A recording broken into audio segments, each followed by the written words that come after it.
Good evening, everyone. Welcome to the Monday, March 7th regular City Council meeting of the City of Delaware Beach. Please join me in the Pledge of Allegiance. Pledge allegiance to the flag of the United States of America, and to the republic for which it stands, one nation, under God, indivisible, with liberty and justice for all. Madam Clerk, please call the roll. Councilmember Robin Ocky, here. Councilmember Frank Baker. Present. Councilmember Glenn Gunn. Here. Councilmember Leslie Otero. Here.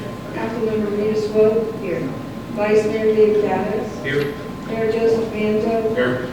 City Manager Len Reeves. Here. City Attorney Andrew Salzman. Here. Okay, thank you very much.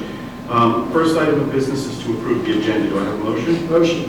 Motion by Frank Bankert, second. Second. Second by Dave Gaddis. Discussion. I need to move the, and I've discussed this with Patty, I'm going to need to move the item 9 out of the consent agenda. There's an error in the minutes, so we'll move that to 9. It'll still be number 9. It's just going to move to the regular agenda. Any other changes? Citizens, any changes? All in favor of approval with the change I mentioned, moving the consent agenda? Aye? Aye. Anyone opposed? That's a 7-0. The agenda is approved. First item of business is the citizen comments. And Kyle, I'm looking straight at you. I understand we have a guest next from the Florida League of Municipal Insurance Trustees. He's not here, so just wave to me when he is. So we're going to take 3 out of order. But right now we're going to item number 2, which is citizen comments. I'm going to keep pointing over here, even though it's not here anymore. It's right over here at the podium. Anyone who wishes to address us, you have 3 minutes. Please come up, state your name and address, and then address the council. Would anyone like to address council? I see a hand back here.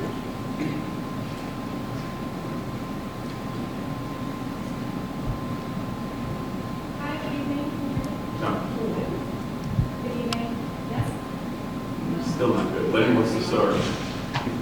You didn't fix that, Mike? There you go. Electric is a good thing. Good evening, everyone.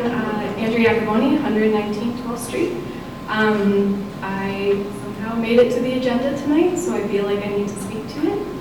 I was campaigning on February 14th. I was going around the neighborhoods and placing informational campaign cards in doorways. I was approached by a neighbor, and he instructed me not to knock on a door, so we had a brief discussion. I reassured him that I was not knocking on doors. I believe it was an elderly neighbor that he didn't want me to disturb.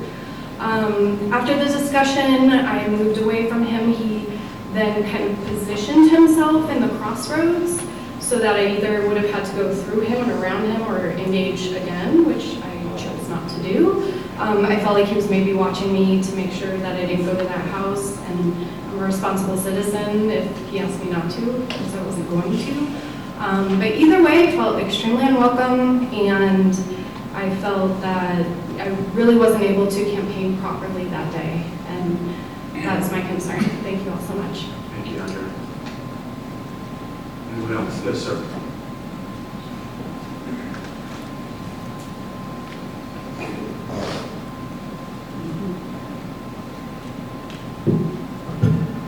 Chris Barnes, I live in 124th Street. Can you speak up a bit? I'm Sorry. sorry. Chris Barnes, I live in 124th Street. I was also campaigning for you, Mayor Rizzo, and I was... I'm just going to, I'm going to just, we're not supposed to campaign, so if you can speak about the incident, just so Okay. again, tell me who it was. I was out passing flyers out, and I was also confronted by a neighborhood in the same area, and he was kind of aggressive and confrontational with us, and wasn't very welcoming, and was just telling us not to knock on neighbors' doors, but the same thing.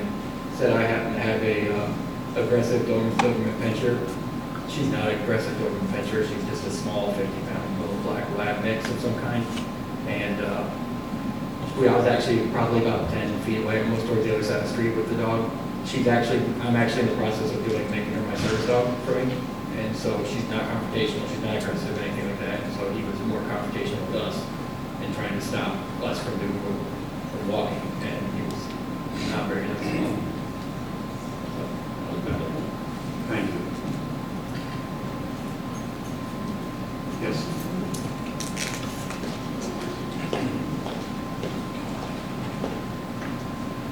June Vasquez, 7th Street, Bel Air Beach. So the first occurrence was on Monday, and it was on Howard. And it was a resident, Mr. Lusk. He approached Andrea and one of the firemen who were out on the street with us campaigning, but they never said a word. The firemen that have been going out with us are just a second body. They're not saying anything. Anyhow, I come back from placing a sign on Golf Boulevard, and I see Mr. Lusk having a conversation with the two of them, and it looked kind of heated, like he was having a heated conversation, not them. So I pulled over to the side. He started to walk back to his house.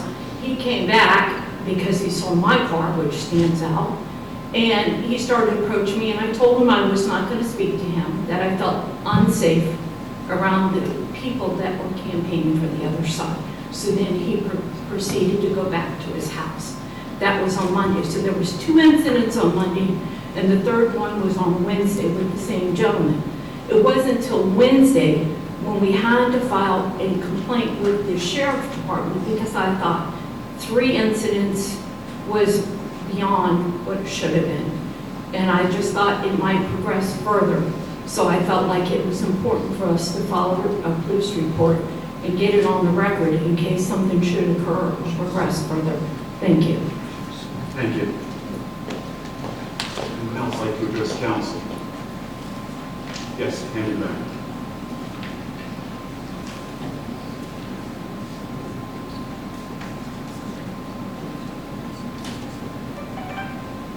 Bill Lusk, Hibiscus Drive West.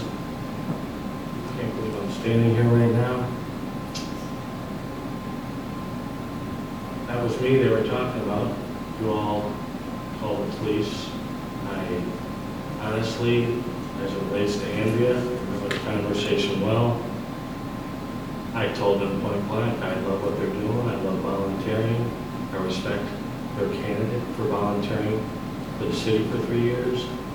And then they asked me about voting, and I shared my perspective on the last 3 years. I feel as if they may have walked away wondering, why are we campaigning? It had nothing to do with blocking or aggressive. I actually thanked them. They thanked me. As it relates to the next gentleman, I recognize him. I never even talked to him. I talked to a council member that came back to our house after knocking on the door, 9 a.m., ringing the doorbell. Yep, they had a big dog and interesting clothing on. I'll be, for the life of me, I feel like I was set up for something, but I think people in this city know me well enough. I think my neighbors know me well enough. I'll always step up for a 92-year-old woman and say, hey, could you not knock on her door? That's the gist of it. You can make of it what you want. We filed a police report. I kindly replied with an email to Lynn Reeves, and I think I'll let that email sit. So, thanks for a couple of minutes. Thank you. Anyone else like to address council? Seeing no other hands, I'll close citizen comments. Kyle, we still don't have our guest from the League of Cities. We'll take item 3 and hold it off. Kyle, if you'll just wave your hand to me when he comes in, we'll get him at the next opportune time, okay? Next, we have a guest of honor here. We have our fire chief, Jeff Davidson. Chief Davidson.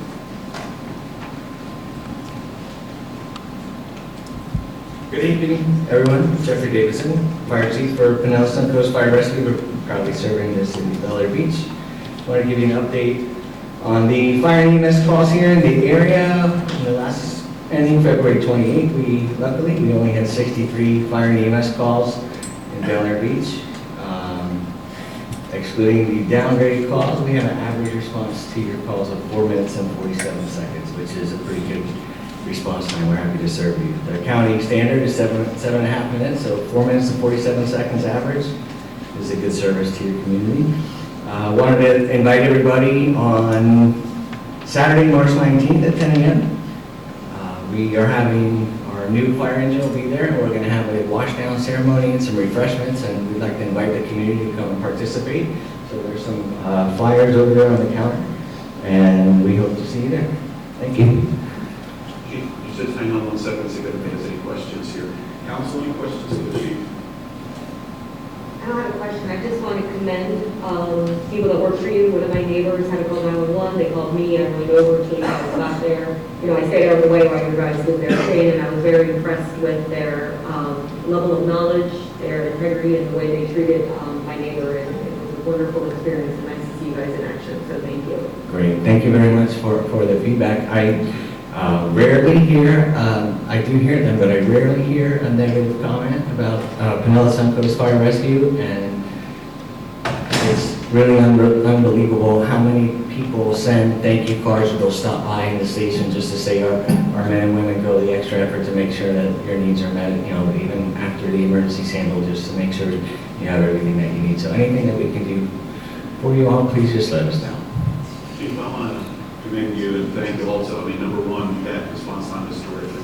That's absolutely outstanding. And I think the citizens need to remember that response time, what we have now, okay? I'm not sure I'm at liberty to discuss something you and I had discussed a little while back, but there's forces at work that could possibly change this and how they respond to fires and stuff. So when the chief comes in and you read about how the trucks are going to be dispatched and where they're being dispatched from, pay attention to that, because I had the pleasure of doing fire ops training, and I thought I was in good shape, and I could barely handle a morning of what you guys do every day, 12 hours a day, right?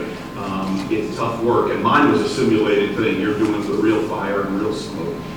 It's tough, and I will tell you this, 2 minutes means a lot. If you do fire ops training, you see a video where a room at 3 minutes is one thing, and at 5 minutes, you can't go in the room anymore. It looks like hell. It's all top flames, and the roof is falling. So seconds mean a lot in a response, and you guys are fabulous. You and the men and ladies are fabulous. Thank you. Also very proud of our department. For those of you who don't know, about 1/3 of our department are service members and veterans, including myself. So I'm very proud of that department. Men and women here to serve, and we're happy to be here in Bel Air Beach, so thank you. Chief, while we have you, I'll see if there's any comments from the audience. If they do, we'll just have you step aside for a second as they ask it. Anyone want to speak with the chief? Yes, Mr. Hansing, right up front here. Chief, just take 2 giant steps out and then come back to the mic. How's that? John Hansing, 22nd Street. I have a question for the chief. What plans, if any, does the Pinellas Suncoast have in working towards an ISO 1 certification? And the reason I ask, people don't know about it, it affects your property insurance. If your fire department is ISO 1 certified, your premiums go down. Chief? Didn't catch the gentleman's name, I'm sorry. John Hansing. John? Yes. All right. That's a good question, John. So that is one of the things that we are currently working on. So I don't know if you guys, let me see, let me step this way. I hate to not look at you when I talk there. So John's right. So the ISO is the Insurance Services Organization rating. It's anywhere from a 1 to a 10X. And basically they come out and they evaluate your fire department. But it's not just your fire department. So 40% of your scoring is your water and your water department. 30% is your communications and your radio system. With the Sheriff's Office dispatch, we always get it's actually 40 points on there, so we're going to get the 40 points on there. And the rest is not so much your training and your equipment, the number of people that you put on scene, how fast you can put them on scene, and the parameters. So we strive to put on a fire call the first unit on scene in 4 minutes, and the last unit on scene of a first alarm within 8 minutes. And you're supposed to do that 90% of the time. So kind of good that you asked that, because one of the things I did want to mention is one of the things that we're doing is looking to move our Indian Rocks Beach fire station further north in Indian Rocks Beach, not into Bel Air Beach, but it'll be closer and actually be better response times into Bel Air Beach, which is why we're doing that. So that's going to be probably a couple-year process to do, but we have some properties that we're evaluating and how we can do that. And once we get those things settled, we'll look at reevaluating our ISO evaluation. And a lot of it has to do with record keeping and training records and inspection records, but mostly is response times, and the biggest portion of it is your water system. So we're working with the municipalities to make sure the water system is where it needs to be. The hydrants have been inspected every 5 years, and that the flow testing are done, they're marked, they're in the computers, all those things. There's a lot that goes into it. So it's a big process, but that's probably something we're going to look at. An evaluation is done about every 5 years, unless you ask for one sooner. So we'll probably start that process in another year and a half and have it completed in about 2.5 years. But our number one priority right now is getting that fire station moved closer so we can better serve your area and better serve Indian Rocks Beach as well. So thank you for asking that question. All right. Anytime you need to contact me, my email address is on our website, psfrd.org, and you can contact me at any time, and I'll try to, and if I don't have the answer, I'll definitely find one for you, okay? I have a question for you. I'm sorry to insist. I have a question. What ISO version are you currently on? Well, we currently are an ISO rating of 4, okay? And the best rating is a 1. There's a very small percentage of departments that are actually a 1.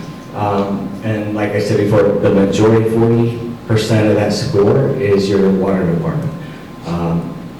So we have to make sure we work with not only Bel Air Beach, but Bel Air Shores, Indian Rocks Beach, Indian Shores, and then an incorporated area. So it's a little tougher to coordinate all those things, but it is something that we're working on proudly.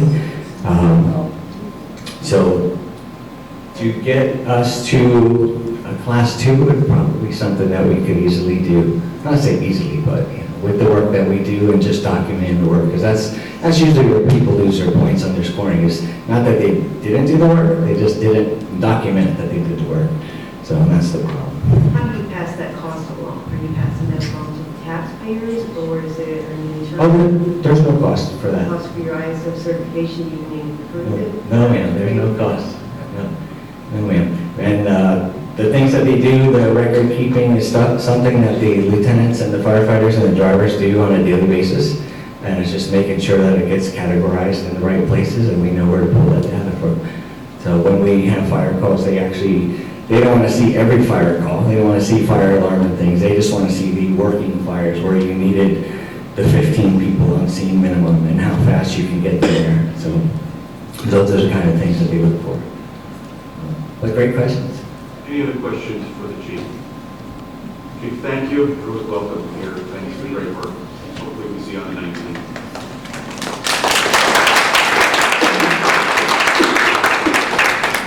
Wow, so some people come in, yes?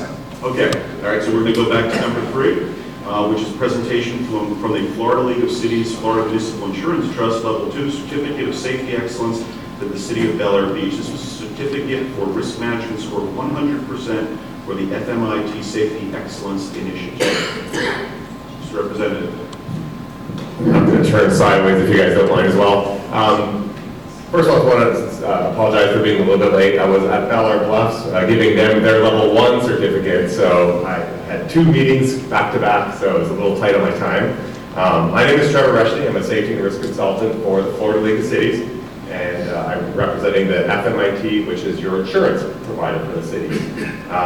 In 2019, we developed a process called the Safety Excellence Initiative. It's very similar to the ISO audit that we were just discussing with the fire department.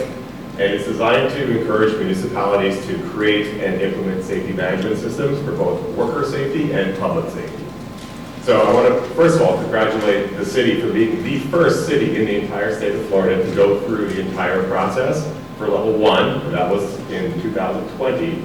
And then just recently, in January of this year, you guys scored 100% on the level 2. So you're the first city to get level 1, and now you're the first city to get level 2. So that is an excellent achievement for you guys, and it's honestly, it's a great model for other cities that are going through the process currently as well. So congratulations. Here is your certificate, level 2.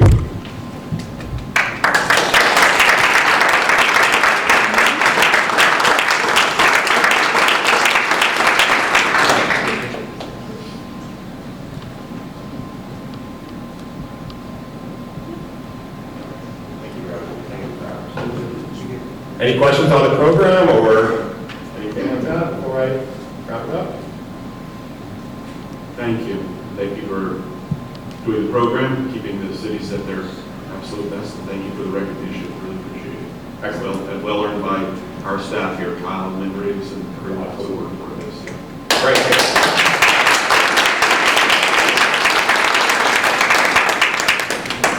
Okay, I see 3 sheriffs in the back. We're honored to have 3. I think only 2 are going to make the presentation, but we have Pinellas County Sheriff's Office, we have law enforcement and code enforcement, whichever order you'd like to go.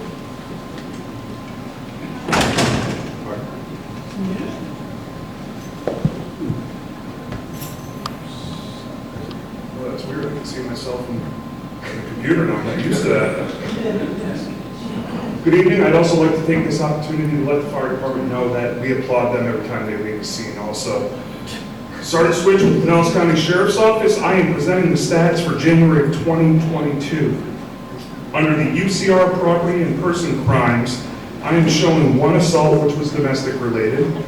I am showing 1 burglary and 4 larcenies or thefts. However, in my research, Mayor, if you remember, we discussed last month's meeting, the 2 that occurred that were unlocked doors at the condominiums at the north end of the city. There were an additional 3 or 4, if I'm not mistaken, that were reported after that meeting. Again, unlocked doors. And in this one, there was a firearm that was stolen. So again, we cannot stress enough the importance of locking doors.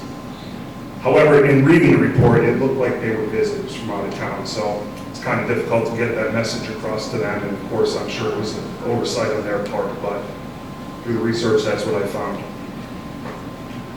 Moving along, it says a total of 5 people. However, it was a total of 5 charges. Those for warrants, a domestic-related incident that we just spoke about, and a driving under the influence, which was also related to the driver while his license was suspended.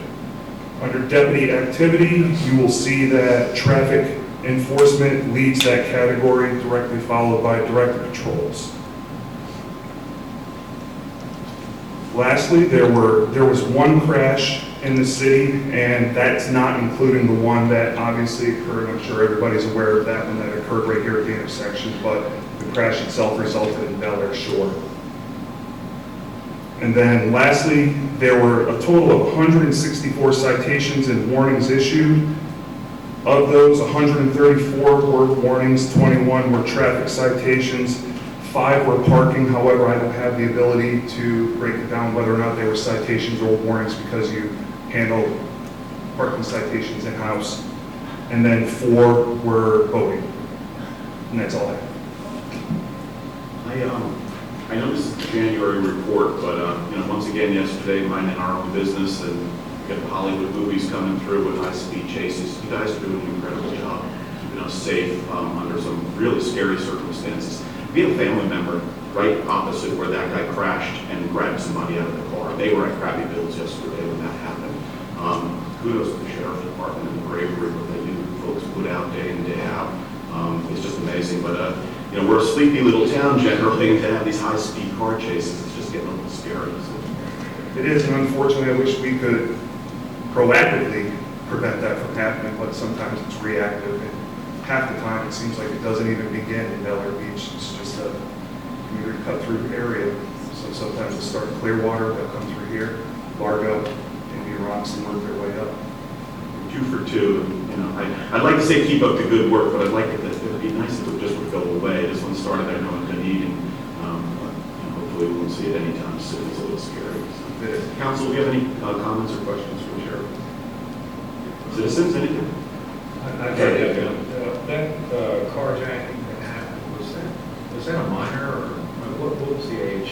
Unfortunately, I can't comment on it, and the only reason I can't is because I just came on at 6 o'clock, and I just became aware of that through the news feed that we get through our internet. So if you want, I can look into it, but based on what I saw, I don't believe it was a minor. I believe it was an adult. Okay, that's fine. I believe it was an adult. Okay, thank you. Citizens, any comments? Thank you, Sheriff. Thank you. Code enforcement. Good evening, Mr. Mayor, council members, staff, citizens. Steve Clapp here for the record. Just to let you know, February was a very busy month in code code enforcement. Again, still a crackdown on the contractors that are not pulling permits or contractors that are not licensed working in Pinellas County, working very diligently with the building department and the Department of Licensing. We had quite a few more issues with people not pulling permits. And I will tell you that again, with the good working relationship that we have with the building department and the licensing bureau, they are actually really cracking down.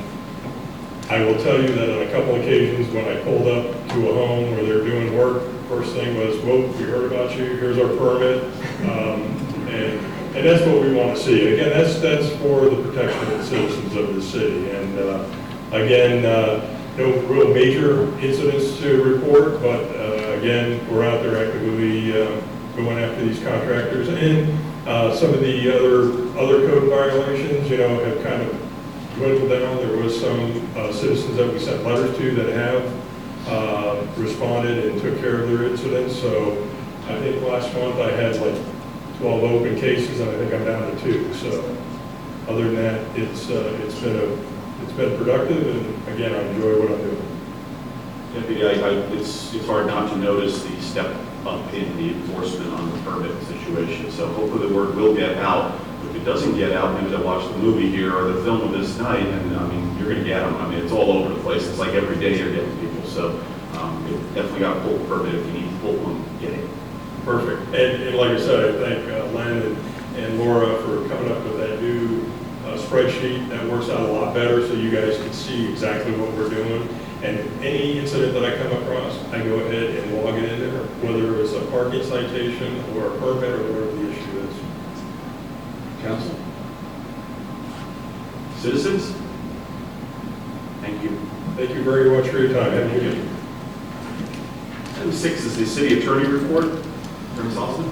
Mayor, council members, have met with the city manager. We've gone through a few of the outstanding issues that we're resolving. Nothing of great note to bring forward to council. There's some resident issues that we're resolving, looking at some other contract issues, but nothing to bring forward to council at this point. We will try to meet as often as necessary. I'm working on, I would say, probably 3 different issues right now. Anyone have any questions for council? Citizens, any questions for the city attorney? Thank you. Thank you, Mayor. City manager? Yeah, yes, Mayor and Council. This, I've given you my report in the packet. Just a couple things. This is a test operation tonight with the new audio and stuff. And, we work the kinks out. We're still waiting for the parts to extend the Wi-Fi over here, so we do move into the iPads, then we'll have another Wi-Fi in this room. The city attorney's RFP is going out. It's going to be published on the 9th, so it'll go out this week. And we've got 2 bids out: 7th Street, 16th Street seawall, and boat dock, as I mentioned here, and the 13th Street drainage. Brent did provide me last week with the Section 94 of the code, which I mentioned here, and we will bring that to a work session to get that cleaned up. That's all I got. Any questions for the city manager? On Gulf Boulevard, you know how that's blocked off and we have to merge. Do you know what's going on or how much longer, and any idea, any updates? It was a sewer issue, and they're replacing the pipe. They started out, like in the street, but they started out doing a cross cut. It's a contractor. They haven't given me any time frame when it will be finished. The other day, it looked like they were starting to fill it back up, but then they were digging it out again, so no firm date on that. I have a question. 16th Street seawall renovation, we spoke last week, and you mentioned 16th and 17th. Are those, the asphalt, is that part of this project, or is this something else? No, this is the seawall. 16th and 17th Street are the stormwater project, and we're getting a proposal from dual engineering to do the design for that project. Do you know when that'll happen? I'm waiting for the thing at any time, and then we'll get the design done, which usually takes 4 or 5 months. For the city manager, our normal engineer had some health issues and he backfilled with somebody else. Is that all working well, the city engineering? It's working pretty well. You know, the difference is Larry was a one-person show and he would come and a lot of stuff got moved out a lot faster. But it might delay like a house construction review. It might take a couple weeks now. Or with Larry, we've got comments back in a week, so that's the only real push. The other permits we're not having an issue with. Council, any other questions for the city manager? Citizens, anybody have a question for the city manager? Just come to the podium, please.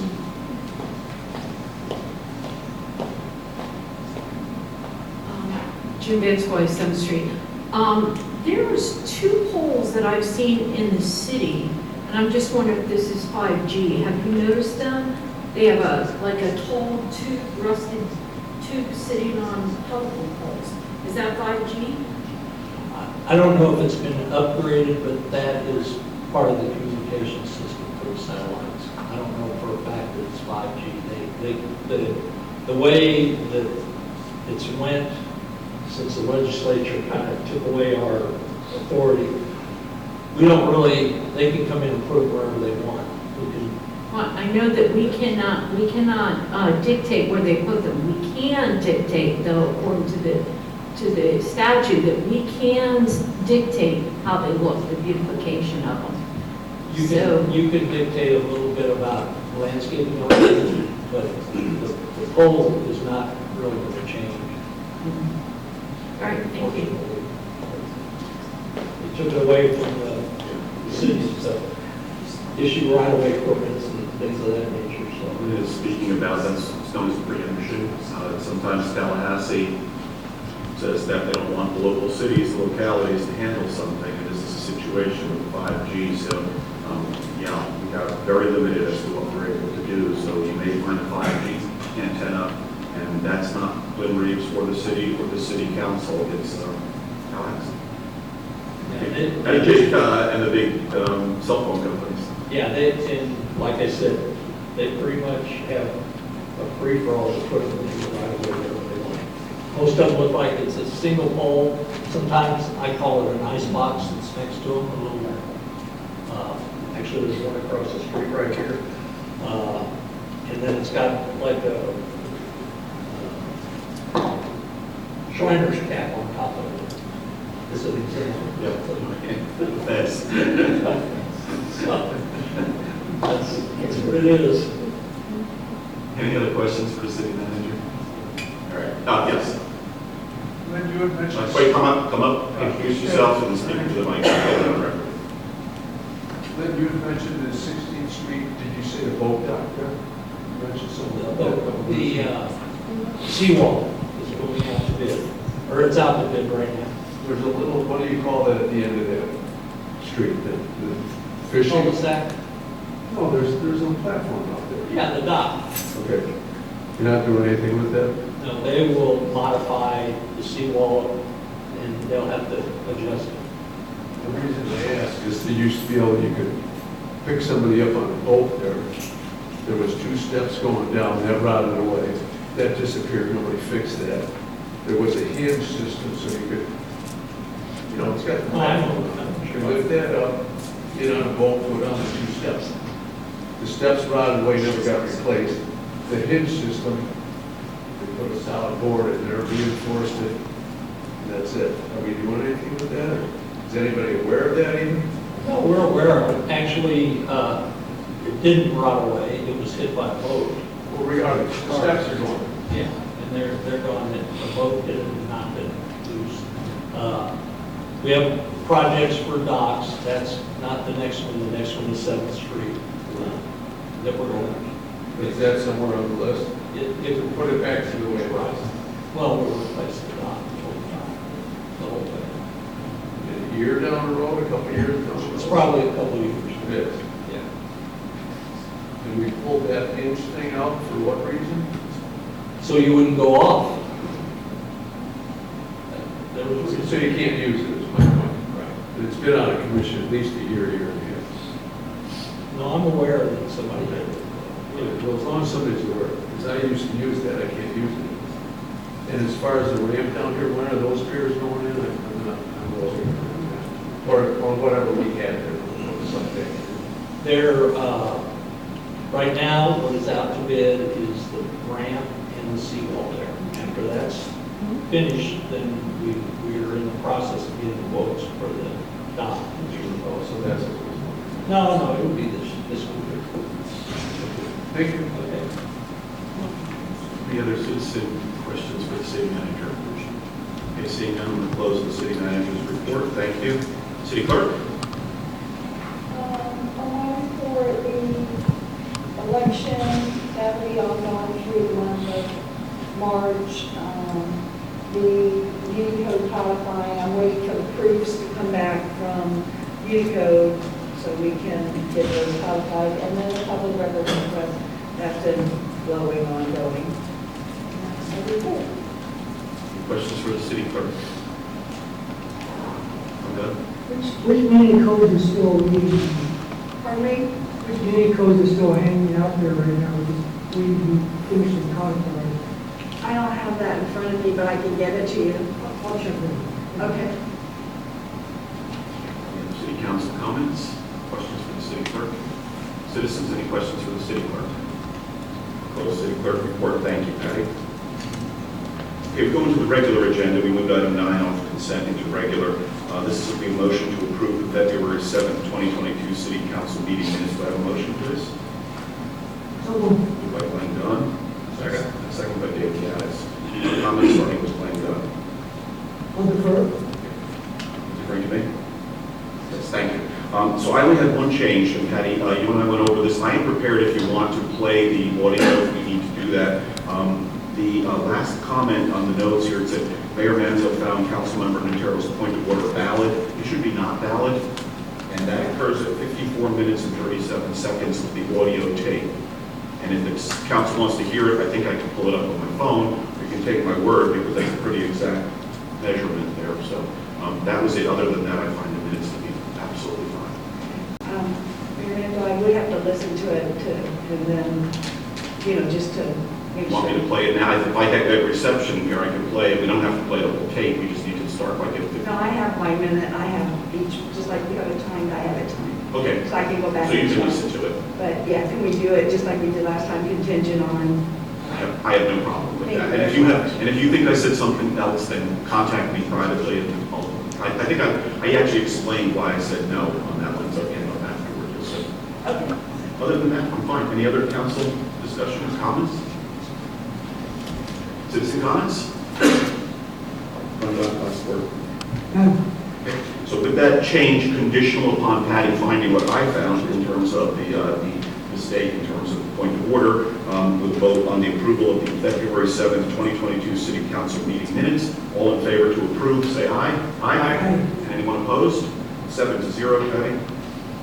And so they're approved conditionally with that change, and you'll contact me if there's a problem. Yes. Thank you. Okay, item 10. Consideration of proposed Park and Recreation Board event for April 30th, 2022. This is a Fly Me to the Moon Frank Sinatra Rat Pack style musical event. Funding is in the FY 2021-2022 board budget approved by the City Council. First, let's start with a motion. So moved. Moved by Glenn Dunn, and second. Second by Leslie Notaro. Glenn? I'll defer. Board clerk. Okay, I think we have the Park and Rec chair here. Tammy Lavenda. Everyone, how are you? Tammy Lavenda, Park and Rec Board Chair. So I don't know if you just, this event, if you went to Jazz in the Park last fall, will be very similarly set up. It's just a different music style. We're going to try to get a pizza truck, all things Italian that night.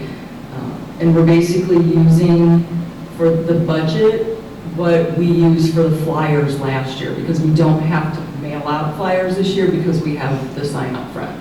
So between the website and the sign, I think we'll be able to get the word out, and with a few, if you guys want us to put this together. So if you have any questions, I believe you have the detailed budget sheet. Everything else, because I know last year there were lots of issues about the parking and the safety, and it went flawlessly, and we were going to follow the exact same plan. Council, Tammy, if you don't mind just staying up there, if anyone has questions to you, and then we'll debate it, you can sit down. But let's see if anybody has questions for you first while we have you here. Any questions for Tammy? Frank? Last year, the Jasmine Park, how many attended it, do you know? Sure, yeah, about 100. 100, any out-of-towners? Or you, not a fair question, is Out-of-towners mean like someone that wasn't a Bel Air Beach resident. Other than like my guests that I invited, one person showed up that we were like, we weren't sure, we didn't ask. Okay. But, you know, based on discussions that we've had in the past, we're not inviting everyone in every neighborhood, but if a couple of people show up, we're definitely not going to kick them out. I just would never do that, so. I understand that, but when you put it on the sign up front, then you have traffic, especially this time of year. Any other questions for Tammy before we debate? Yes, I have something. When you put it on the sign, can't we just put a private Bel Air Beach verbiage in front of it so that just everybody driving down the street won't think it's an open public one? And yeah, Tim, there was a few people at the last one that came with other people though that lived here. I noticed. Like, yes, yeah. So, you know, granted you didn't kick them out, but I think we could probably put that on the sign as well. And isn't there room for something like that? Yeah, we could add something to the sign if we want to. I don't think that's a big deal. And actually, I wouldn't think April 30th, by that time, the snowbirds are gone, and so we're not going to have the mob of traffic that we're going.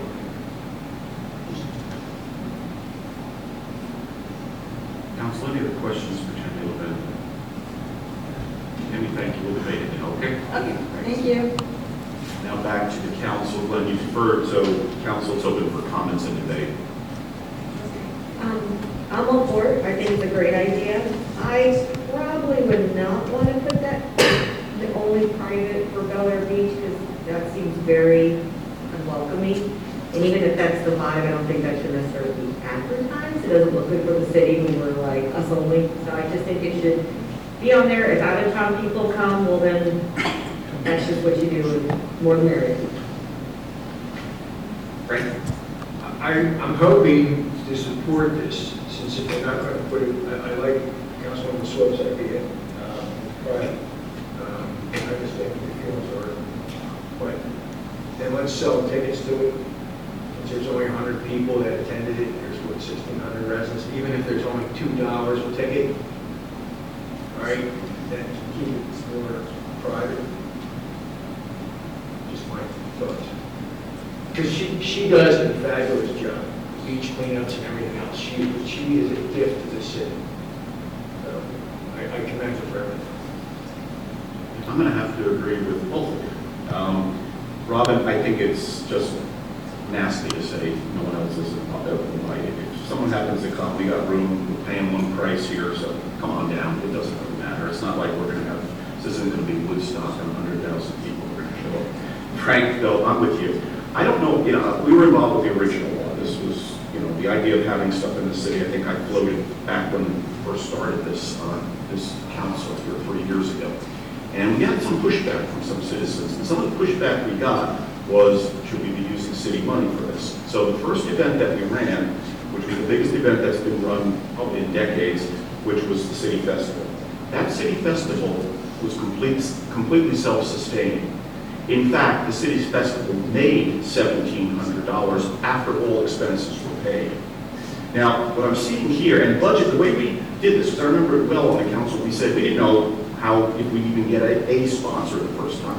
So what we said was we're going to put money aside in the budget, and if needed, we'll sponsor it, because the last thing we're going to do is tell everyone we're going to have a festival and then say, well, you know, it's canceled at the last second. So we were able to get sponsors, and it was more than self-funding, we made money. Somehow along the line, we went away from that model, and now it's like the city's paying for all of this stuff. And that's where I have a little bit of a problem, okay? I love the music of Frank Sinatra. I saw Frank Sinatra 13 times when he was alive. I saw him in 3 different states. I'll go to this thing. I'm sure it'll be wonderful, okay? And I'll pay $5 or $10 or whatever it's going to be if that's what they're going to charge to people. But I don't know if we should be in the entertainment business here. The budget should be the fallback if we can't get sponsors or we don't want to charge a ticket price. Because we're just, at this point, I mean, we were giving gift certificates as prizes at the Halloween contest. That's all coming out of taxpayer money, and that's where I have a problem with it. Not the event, they're done extremely well. The Parks Board did a great job on every single event that I've seen. I wasn't in jazz, but I saw the other one, and it was great. But Christmas lighting, all that stuff was great, but I don't think we should be using our city money unless it's backup, unless we can't get sponsors. And I know you get sponsors for this if you work with it. That's all I want to say. Right, go ahead. This is an old budget decision. So it was made when we created this budget. So going back now to try and argue it is probably not worth the time and effort. I would think that for next year's budget, when we sit down and start thinking about this, let's go in and analyze it a little further. At the end of the day, if only 5 people show up to this thing, it's going to cost $1,557, right? If 200 people show up, it's going to cost $1,557. If 500 people show up, it's going to cost maybe a little bit more, but it's going to be a marginal cost, $1,557. So I'm with Robin. Let's be neighborly about this thing. It's aimed at residents. We're giving back to our residents, and we can debate this, the merits of this thing in the next budget cycle. But we've already made this decision. Let's continue to move forward. We're making great progress, and we've done very good with this hard directives, which I support it. Thank you. I'd like to echo what Mr. Dunn said. We voted on this budget, and I don't really see a problem with funding this event. The last one was excellent. Everyone was relaxed. It was a nice evening. The sun was setting, and great music, and a great time to get to know our neighbors. I didn't see a lot of people coming in from outside, and I think looking back, I think one of the reasons why we had the sponsors and brought in all the various vendors was because we were trying to make it more of a area-wide event instead of a Bel Air Beach event. So I think that if we're smart with the way that we word the verbiage on the sign, we can let people know it's really for our community, but if you happen to be nearby and you do stop in, we're not going to turn you away. And that's it. That's all I got. Council, any other comments? Open it up to the citizens. Well, I'll just say real quick, I kind of like the idea of sponsors. It may be a little bit too late in the game to do it now, but maybe I would encourage for the next event to try to work on sponsors and try to be more financially neutral. Because I do remember way back when we were starting events, one of the biggest complaints from many council members was about the cost to the city and why should our city tax dollars go on for a festival or a Halloween thing. So I just want to remind the people that said that they said that, and they may change their mind, and that's fine. I'm just pointing out the past comments. So I would just say, just to be smart financially going forward. I mean, if you can find a sponsor, I'm sure the pizza truck, the Italianized people would be happy to pay a nominal fee because they make way more money than they paid. So I don't see like you can probably get some money off of them. So I think that for going forward, the next event, we should really think about trying to get some sponsorships, but it may be too late right now for this one in a planning sense. Mayor, just to let you know, the Park and Rec Board is working on a sponsorship package. It's not totally complete yet, but they are going to bring some to the council for the future. Okay, any other city council comments? I'll now open it up to citizens. city council, and you'll get the last word. I think we've covered all the merits of this thing. I think it's good for the community, and I'm all for it. I support it. You've done a great job. Okay, so what we have in front of us now is considered item number 10, consideration of proposed park and recreation board event for April 30th, 2022. We presented a budget of $1,557 for this. It's Fly Me to the Moon Rat Pack style event. Yes vote is going to get this passed and move forward. I'm going to do a voice vote on this. All in favor? Aye. Anyone opposed? 7-0.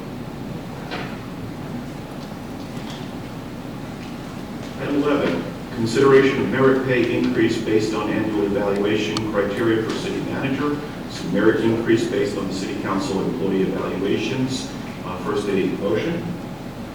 So moved. Done. Second. I'm sorry, was that Leslie? That was me. Sorry. Sorry, I can't even see it from here. Short. No, it's the furniture here. Okay, Glenda. And numbers and evaluations are on the package. Just to correct too, Patty had issued some replacement pages. I know we got them. Everybody in the city has also had the opportunity to see the replacement scores and everything. On the website, yes. Okay, good. Any other council comments? Yes, I would like to add something. I know it was very concerning to a number of people last year during the reviews and stuff that I was in violation of an ethics issue. So I just want to let everybody in this community be fully aware so that your mind is clear that that was not one, neither is this. I not only spoke to the Ethics Commission and made clear, I also have a personal attorney, which was the chair of the Ethics Board and have been cleared. The former city attorney, Fred Riley, has cleared the real estate board, which doesn't need to clear me, but they have cleared. My broker has cleared. There is no violation. I just want everybody to know that up front, that I have every legal right to do my responsibilities as a city council member and evaluate the city manager and grade him on his score. Council, any other comments? Citizens' comments? Back to council. Glenn, last word. Deja vu.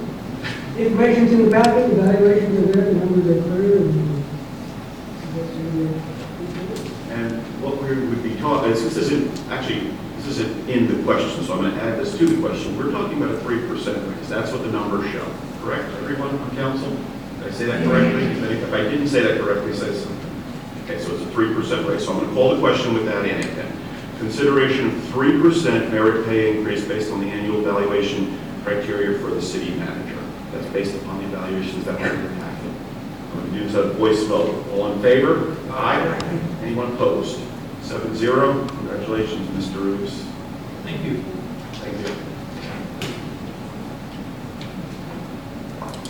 Okay, let's do it one more time for the city clerk here. Consideration of merit pay increase based on annual evaluation criteria for the city clerk. This is a merit increase based on the city council employee evaluations. And Patty, I know you got the tables right for your raise. That worked. I'm just kidding. They were perfect for hers. First, the motion. Moved by Leslie Natero. And a second by Dave. Yes, Leslie. Stand by what everybody said in their evaluations. We're very lucky to have that here. Point of information, Yes. speak into the microphone. It's supposed to be working. My bad. Is that better? Yes, ma'am. Go ahead. Did you hear it, John, or we need to repeat it? Yeah, please, Leslie, if you don't mind. I just said, I stand by everything that's in the evaluation. We're very lucky to have Patty here. She deserves it. And again, would be for a 3% increase, merit increase based upon the table and the scores. Any other council comments? Any citizen comments? Back to council. Leslie Natero now, last word. Let's vote on it. Okay, so this is a consideration of a 3% merit pay increase based on the annual evaluation for Patty Gentry for this last year. And I'll do a voice vote, a yes vote will get that raise. All in favor? Aye. Anyone opposed? 7-0. Patty, congratulations. Thank you all very much. Thank you. Do we have any unfinished business, council members? Item 14. Hang on, we're not on 14 yet, I'm on 13. I'm sorry. Okay. And I'll take 14 in order with, I'll call the individuals. So item 14 is unfinished business. Do we have anything? Streets, I have one thing, and I'm not going to make you're going to know what I'm talking about, okay? Remember we had a meeting about the water and easements? Okay, that's still unfinished. So I just want that not to be forgotten about. I know Fred Riley was working on it. There was lots of questions, but I don't want anybody to get all excited about it. You and I and Fred were looking back at the history of Florida on that, so I just want to make sure it doesn't get lost on the radar. No, it hasn't actually. Just before Fred left, we had a discussion with an attorney from the homeowner's lawyer, and he found some things that technically what they would have to do based on what Fred told me, and Andy and I talked about a little bit, they would have to go to FDEP to get title to it if they want. What FDEP is going to do? I have no idea what they'll do. Right. Okay. All right, I just wanted to, you're aware of it, and Andrew, you're aware of it also. Okay, thank you. That's all I had. Did anybody else have any unfinished business? I'm a little confused here because 14 is supposed to be city council comments. Yeah, we're on unfinished business on the 13th. Yeah, but all right, I don't know why there's a 6-page email. I don't know why either, but we're going to be addressing that momentarily, so. Is that city council business or is that unfinished business? We'll be addressing it momentarily. Let me get through 13, and we're going to bring 14 up, and I'm going to be coming around to everybody on this council. So number 13, anybody else, any other unfinished business? None. That's closed. Now we're going on item 14. It's an odd month. We start reverse alphabetically, and we start with Rita Swope. Yes, I'm actually the one, Councilmember Banker, that put that in here. The reason why I did it is I just feel like that this city and this council can come to some kind of a middle ground with everybody. I mean, that way we don't have things that happen like this. It's just, we need to come to the middle ground. Other than that, I don't have anything else to add about it. I am going to say that I am very excited that this chapter of my life is over and ending, and more power to the new people that come in. And I'm really looking forward to getting back to what I'm going to call the real world. So, you know, I hope y'all enjoy yourselves, get out and vote. It's coming up. Hopefully the candidates that have signs out there will get out and clean those up immediately afterwards so the city can look nice. That's actually all I have to say, so I'm glad my chapter is over.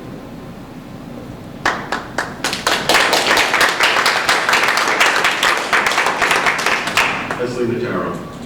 No additional comments. Lane Dunn. I like the new reporting format. I think it's really kind of move things along, and the transparency before the meetings is really kind of nice to get your thoughts in line. So great job on the staff. You've done a great job implementing the new reporting. And if you don't mind, I like it too. Does anybody have any comments on that real fast, just so we have a little feedback? New reporting format? Very good. I think it's working good. Smooth, I like it. Yep. Good, makes sense. Universal, yeah, Jay Grandson. That's great. Frank Bankert. Well, getting back to this 6-page, I don't know if it's an email or not that a councilwoman had put in, but my name's mentioned in here at least 10 times. And I think there's a history that needs to be cleared up here.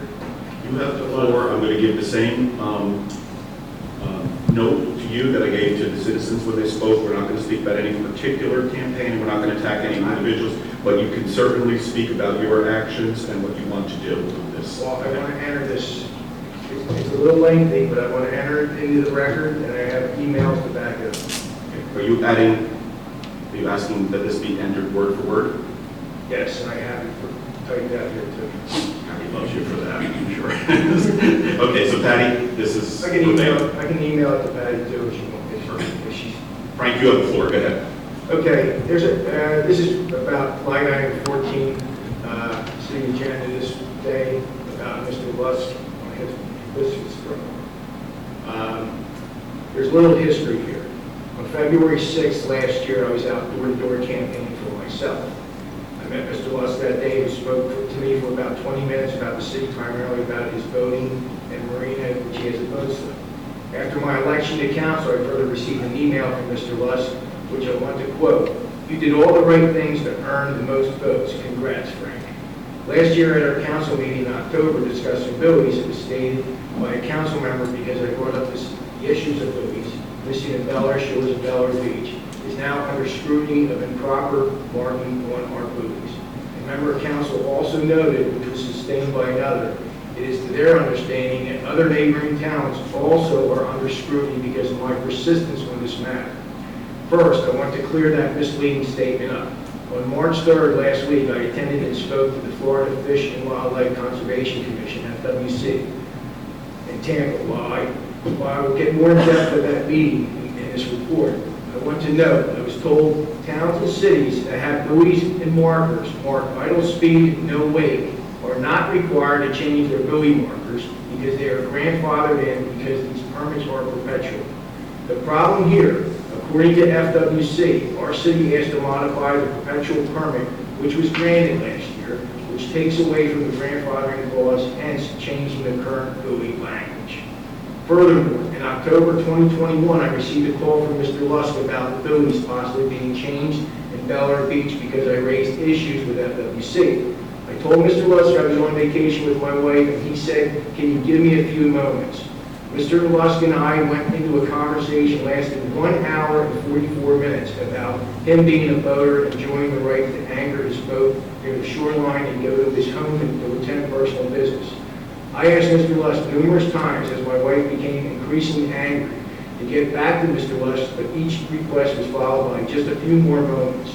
When Mr. Lusk said to me that boaters should be able to enjoy the ocean and dock anywhere they want, and those that want to swim should go to lakes, I knew my time was being wasted, and I told him I needed to get back to my wife, but noted I would send him documentation requiring permits, etc. I further agreed to meet with him later if he wished to discuss this matter. The meeting at Maggie May's the following week was another 1 3/4 hours long.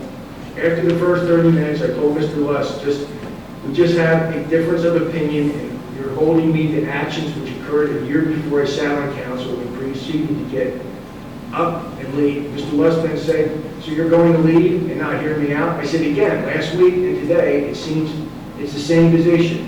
Although out of courtesy and being a council member, I stayed for another hour and a quarter. But when 2 women told us we were disturbing their breakfast, I said we needed to end this and wished Mr. Lusk a good day. That then followed by 2 more phone calls and text messages. I further provided Mr. Lusk recent boating incidents, swimmers and bathers being hit in Florida, which he replied, they are not in Bel Air Beach. Hopefully these past events clearly illustrated that I have fulfilled my oath in representing and hearing out the constituent by nearly spending 4 hours on one subject, not to mention time for research and providing it to it. Now on to Mr. Lusk's fabricated falsehoods, specifically relating to me, so noted in section 14 of the minutes. Mr. Lusk's remarks of my door-to-door campaign with fire personnel in Pinellas County on February 16, 2022. The time of day was 10 a.m., not 9 a.m., as Mr. Lusk mistakenly cites. The firemen who were out campaigning for the mayor never showed to campaign until 9:30 a.m. because they had a call out at 3 a.m. which lengthened their shift. The fireman who I was with parked his truck towards the end of Howard on the water side of his biscuits, not in front of Mr. Lusk's house as mistakenly cited in the email. I wore no hooded sweatshirt ever going door-to-door campaigning, and especially not that day. The fireman who was out supporting did have his shelter dog with him, who he takes to the fire company. While I did go to Mr. Lusk's house, knocked on his door, no answer was received, and I left a flyer at his door. I want to note, while I spent an ample amount of time last year at Mr. Lusk's house, his home did not resonate to me that it was his home while door to door. I further knocked on about 700 doors the previous year as well. Simply, I do not earmark a person's home.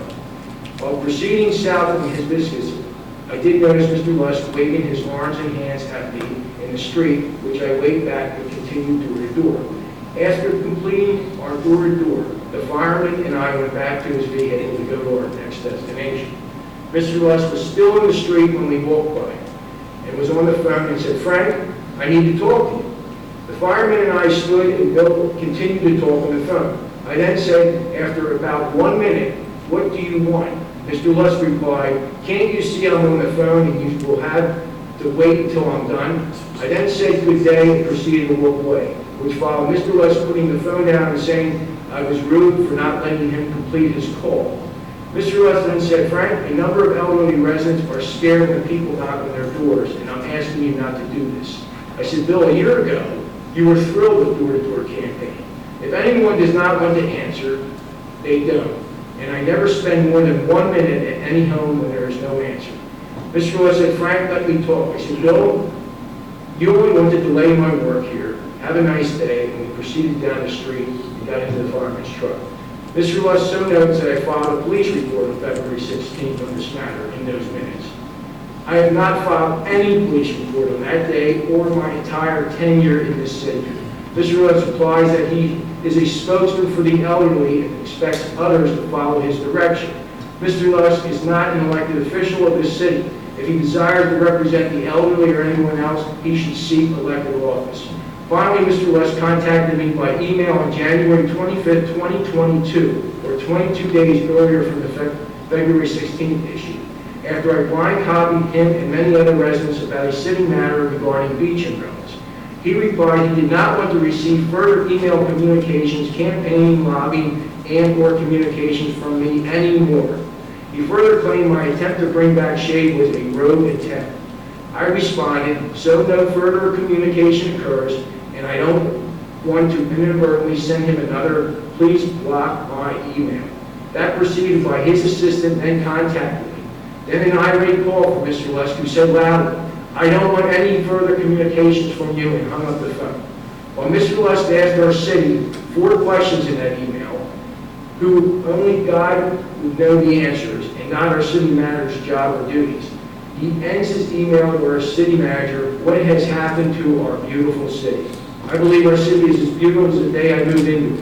It is my belief that my First Amendment rights and decisions by the Supreme Court give me a right to campaign door to door, which I have done for over 40 years. This campaign season, I've spoken to supporters on both sides of the fence. Not one was irate or impolite. It is very peculiar, Mr. Luss, 22 days prior to February 16th, unequivocally demanded no further communications to him by me, but stood in the street waiting for him. While I am a councilman of the city, I will represent all citizens. Although expecting me to stand in the street until he finished the call, legitimate or not, is completely disrespectful and, in his word, rogue attempt to delay my business. More importantly, to waste a fireman's time who has been out since 3 a.m. serving this county is disheartening. Possibly his questions can be answered by looking into a mirror in his own home. Right back. And I have emails of his history. I want to present that. Yeah, you want that included in our Yes. stuff? Okay, so Patty, that's included, to be included in the next 7 minutes. Yes. We do that afterward. And just to follow up on my FWC meeting, when I was talking to them about the building issues, the chairman actually had Bill Walton take me out, and another gentleman, I believe their attorney, and they said, "Here's the issue. You put in for a permit amendment, which now has to have the building's names changed." I said, "Does it?" And he says, "Yes." And that's when we got into the perpetual permits of other cities not even being addressed. I contacted FWC last year. They said they never went to any city on this side of the Gulf, okay, to have their buildings changed. So that was a misstatement by this council when they threw it out to me last year.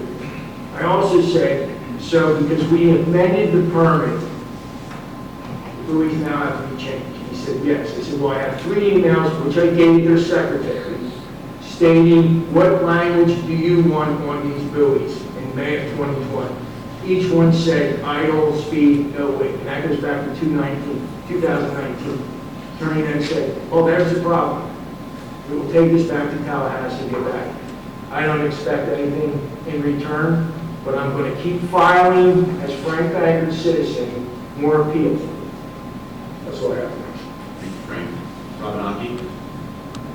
No, just, before we go to me, I just wanted, for Frank's thing, I mean, I can attest he wasn't wearing a hood because I just looked at my ring. Remember I talked to you, my ring, when you rang the get doorbell, he didn't have a hood on. So I have video if anyone wants to see it. So he wasn't wearing a hoodie, he was just a sweatshirt.